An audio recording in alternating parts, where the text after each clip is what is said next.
Hello everyone and welcome to my little corner of the internet. My name's Michael and I'm bitten by a radioactive book. Today I want to bring you a little bit of a wrap up of the books that I read recently. It's like 6 books, so without further ado, let's get started. First off, I read The Obelisk Gate by N.K. Jemisin. It's the second installment in her Broken Earth trilogy. I did this as a buddy read with Julie from A Girl and a Book, and we both, I think, had like the same feelings about the book. This is a really good sequel. I won't go into too much detail about like the whole setup because it is like a second book, but we have a really interesting mix of fantasy and science fiction elements in this.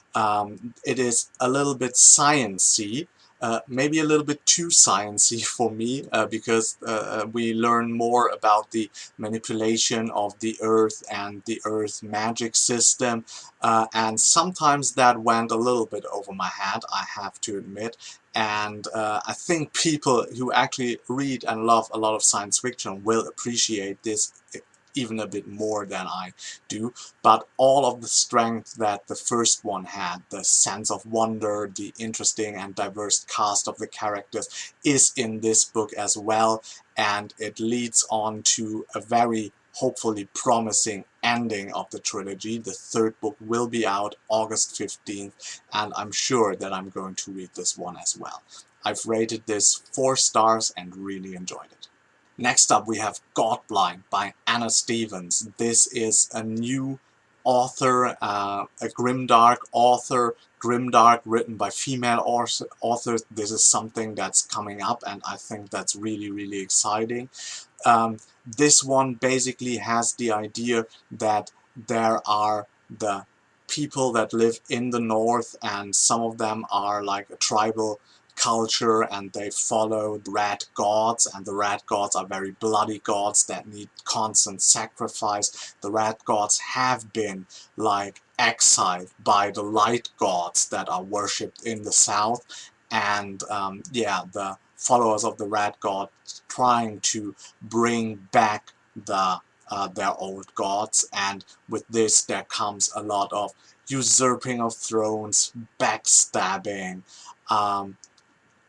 assaults, invasions. So, and we're following a plethora of characters. I think there are about 10 points of view, and this is one of the things that took away a little bit of my excitement for the book, or of my ability to immerse myself into the book, because we only get like really short chapters for each character. Sometimes it's 2 pages, then it's 3, 5. So I would say normally we don't stay longer than 4 to 6 pages with each character. Sometimes we get a little bit more, but then it's like 10 or 12 pages. So the story jumps around a lot.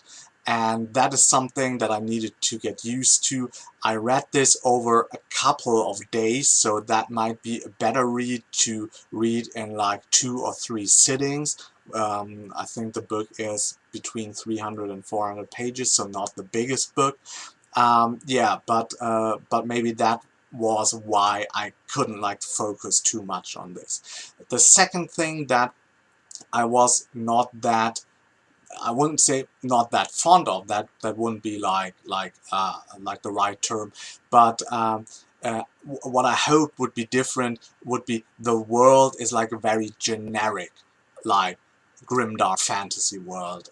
I'm always looking for something new, something unique, and I think it presented a lot of like themes and settings that I'm quite familiar with. And yeah, to be like a really top-notch book, it lacked a little bit of this uniqueness, that punch that I really wanted to have it. So overall, still a very enjoyable and good debut, and I rated it 3 stars. Next up, we have The Steel Remains by Richard K. Morgan, the first installment in his A Land Fit for Heroes series. This is another grimdark series. We are following 3 main protagonists. Ringil is the first. he's the most prominent. He is like in 50% of the chapters, and the other chapters are split up between mostly two other characters. And going through the story, we will see how they are connected, how their story is going together. And the story starts out with him being like a retired hero of a war. He did something fighting against dragons and their scale like minions, and now he's actually done, and lives a quiet normal life in a village. But then his mother turns up and drags him down back to the south into like a large city where he's supposed to look for a distant cousin that has gone missing. And from there on out he gets into like a lot of intrigue, a lot of action, a lot of fighting, and into contact with a really kind of unique monstrous race that's called the Duenda. I won't go into too much detail. There's gods involved in this world as well, and yeah, very interesting like elder races that left some kind of technology as well. So there is definitely a lot of potential for future books as well. Overall, if you're looking for representation, I think that is a really good book, because Ringil, the main character, is a gay character. There is gay sex scenes in this. There is a lesbian character as well as one of the point of view characters, and she's also a person of color. So if you're looking for representation in grimdark fantasy, this is a series you should look into. Overall, I was really impressed with it, and I'm really excited to get on with the series, especially like after everybody had been established, the story had a very good flow. I read like the last 40%, I think, in one sitting, and yeah, I was really eager to find out how it all ends, and so yeah, I really enjoyed this. Next up, I read Winterbirth by Brian Ruckley, the first installment in his The Godless Worlds series. This is something I found very surprising, because I thought it would be like another grimdark book, and the world, although very harsh, or the story, although very harsh, is more of an epic fantasy story. It's not the easiest books to get into, or the easiest book to get into, because there's a lot of characters that you have to juggle in your head. There are a lot of complicated names, because part of the name of the character is mostly like the name, their kind of rank, and where they're from. So it's like a trifold system, and of course if you have multiple characters with the same titles, or that hail from like the same kind of city or town, you will be confused a little bit. So it takes a while to have all the players memorized, and there are a lot of them. But I really enjoyed that. I'm into this kind of complex fantasy with lots of factions, lots of nations, and yeah, that was a really good book.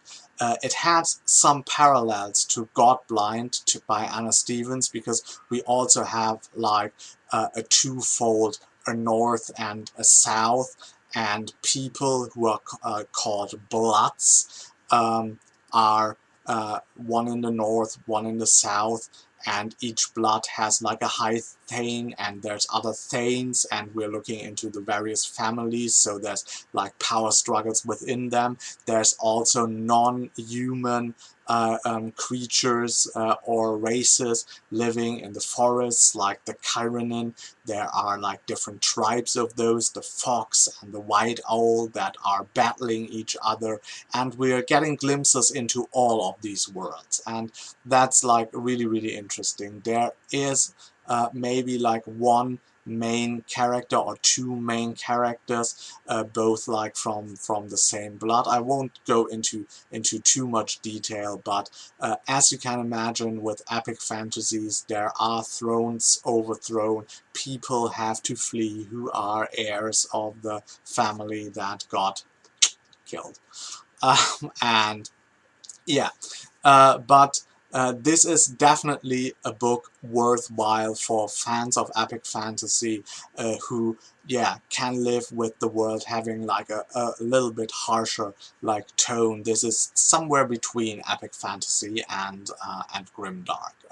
It had like a very satisfying feel to me once I was into it, and I'm definitely going to continue with the series and rated this first installment 4 stars.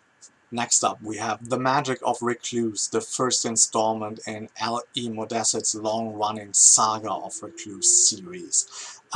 This is a 15-book series at the moment, I think, or 16, something like that. And yeah, this is like the first installment.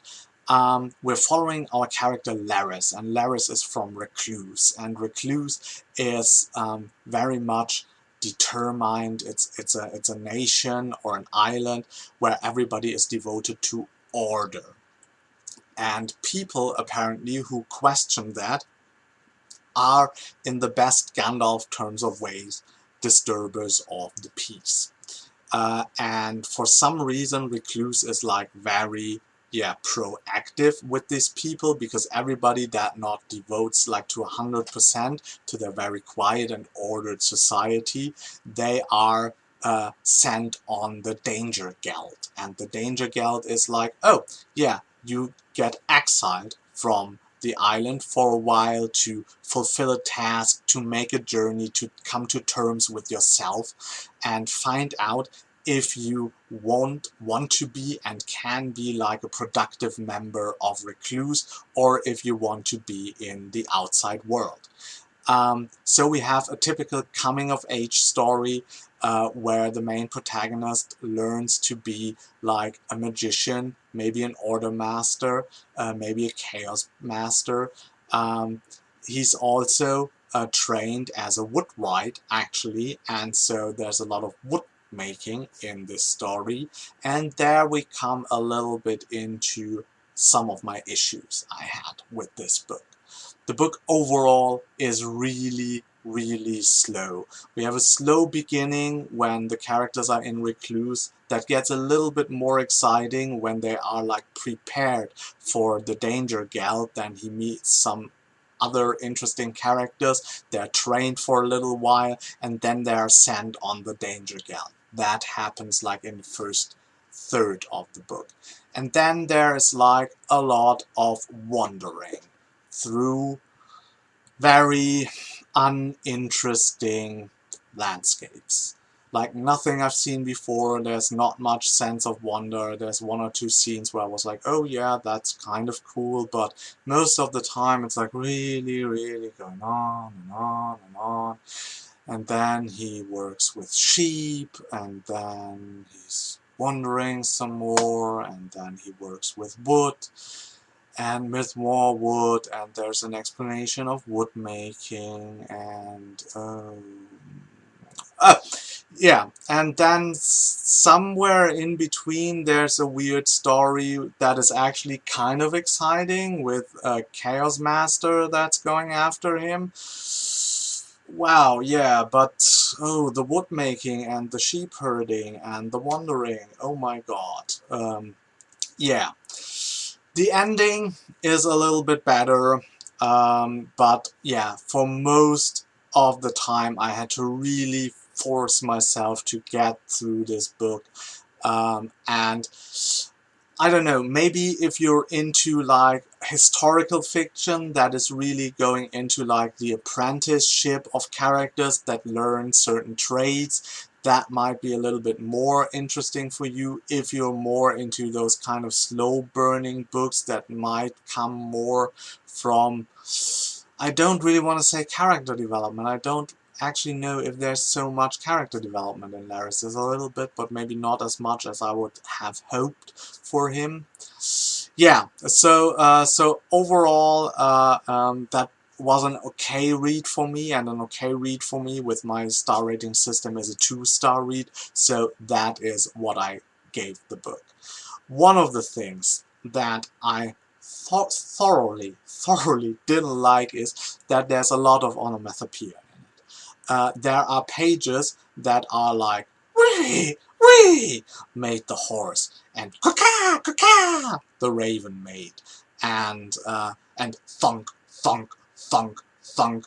The maid put like 4 mugs of beer on the table, and it is constantly like that. There are then some chapters where that is like turned down a notch, but then there are chapters like where you have like 3 or 4 onomatopoeias on one page, and I listened to a good bunch of this on audio, and the poor narrator had to neigh like a horse for about 300 times, and that's too much.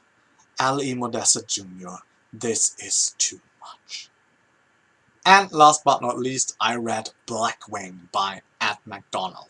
I did like a complete review of this yesterday, so you might have seen this, or you could check it out. So I just say it's a great grimdark debut novel, maybe the best book of the bunch that I actually read in this like little wrap-up, and I rated it 4 stars as well.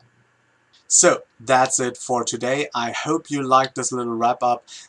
If you did, please hit the like button. If you want to see more of me, subscribe to my channel. And until next time, I hope you get bit by a really good book too. Bye.